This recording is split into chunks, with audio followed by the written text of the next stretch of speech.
Questão do Enem 2016, uma questão de reações inorgânicas.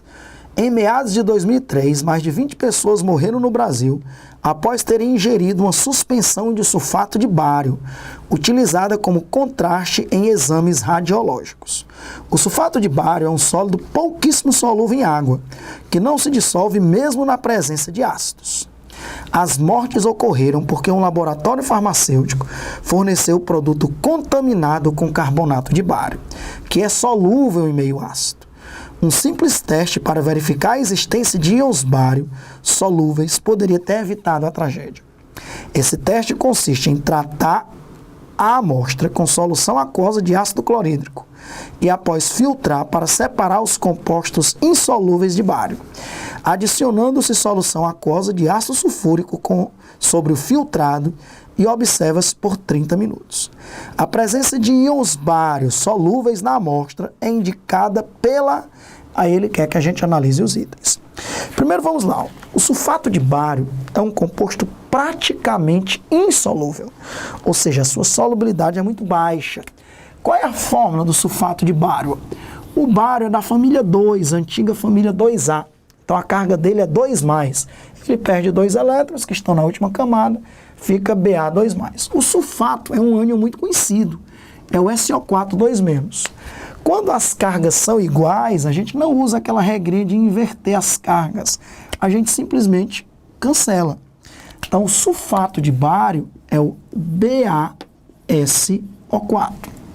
O sulfato de bário, como ele é um sólido praticamente insolúvel, as pessoas tomavam uma suspensão, não é uma solução, é uma suspensão de sulfato de bário, para fazer raio-x do intestino, e aí como ele fica sobre as paredes do intestino, fica um contraste maravilhoso, dá para ver toda a delineação dos intestinos. E aquilo ali não é absorvido, porque ele não se dissolve em água, e vai ser eliminado nas fezes sem nenhum problema.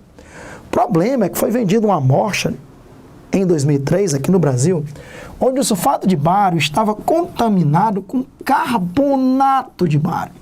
O ânion carbonato também é muito conhecido, é o CO3 2-. Como as cargas são iguais, a gente cancela. O carbonato de bário é o BaCO3. Ele é também um sal praticamente insolúvel. Só que em meio ácido, a sua solubilidade aumenta demais. E aí, quando passou pelo estômago, que é ácido, esse sal se dissolveu. E aí foi absorvido esses cátions bário. Esses cátions bário, eles são altamente tóxicos. Então, pessoas ficaram com cegueira e ficaram com sequelas. Algumas chegaram a óbito, né? E algumas ficaram com sequelas. Então, isso é muito perigoso. Pode causar a morte. Como ele diz aí, mais de 20 pessoas morreram no Brasil, sem contar as que ficaram com sequelas para o resto da vida. Então ele diz que um teste bem fácil poderia ter sido feito para saber se o carbonato de bário estava misturado com o sulfato de bário. Que teste seria esse? Ele diz aí no finalzinho do enunciado. Primeiro, em colocar uma solução aquosa de ácido clorídrico. Se você colocasse, ó, imagine que os dois estão misturados, né? Estão formando uma mistura. Nós temos aí uma mistura desses dois sais. Quando eu colocar em água com ácido clorídrico, ou seja, uma solução com ácido clorídrico, só quem vai reagir com o ácido é o carbonato de bário. É uma reação de dupla troca, daí isso é uma questão de reações inorgânicas. O carbonato de bário, BaCO3, vai reagir com o ácido clorídrico. Essa reação, meus amigos, é uma reação de dupla troca. Uma reação de dupla troca é muito fácil de completar porque você troca o positivo de um com o negativo do outro e vice-versa. A carga do carbonato é 2-, a carga do bário é 2+.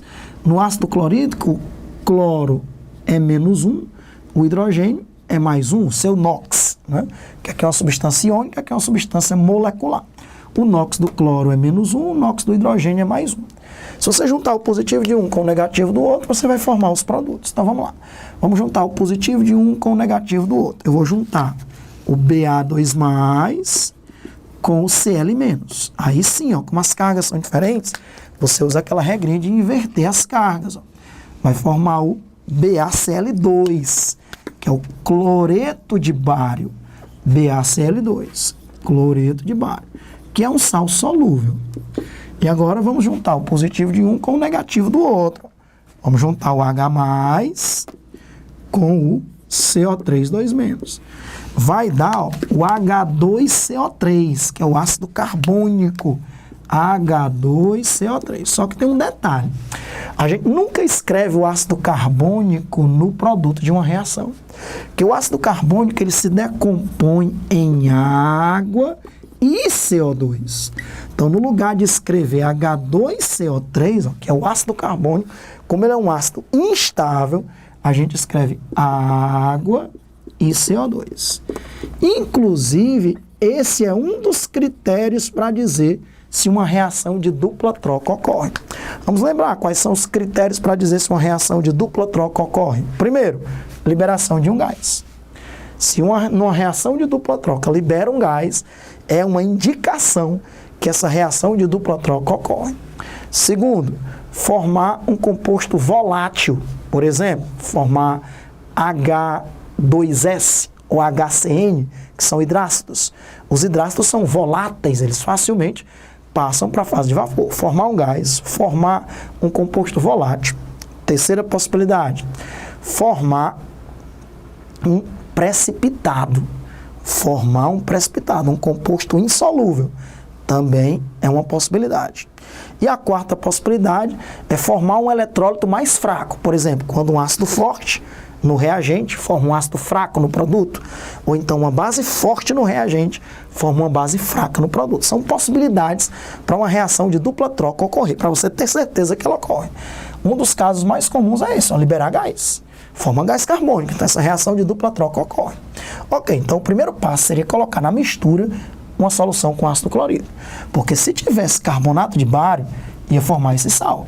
Se não tivesse, se a amostra não tivesse impura, o sulfato de bário não reage com ácido clorídrico. Ok? Beleza. Aí depois ele diz que filtra. O que era que ficaria no filtro? O sulfato de bário. Porque o sulfato de bário não reagiu. Ele está lá insolúvel, você filtra. O sulfato de bário está lá, fica retido no filtro.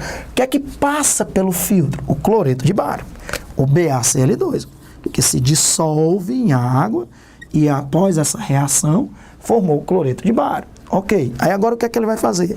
Ele vai colocar para reagir agora com ácido sulfúrico. Vai colocar para reagir com ácido sulfúrico. E aí, de novo, uma reação de dupla troca.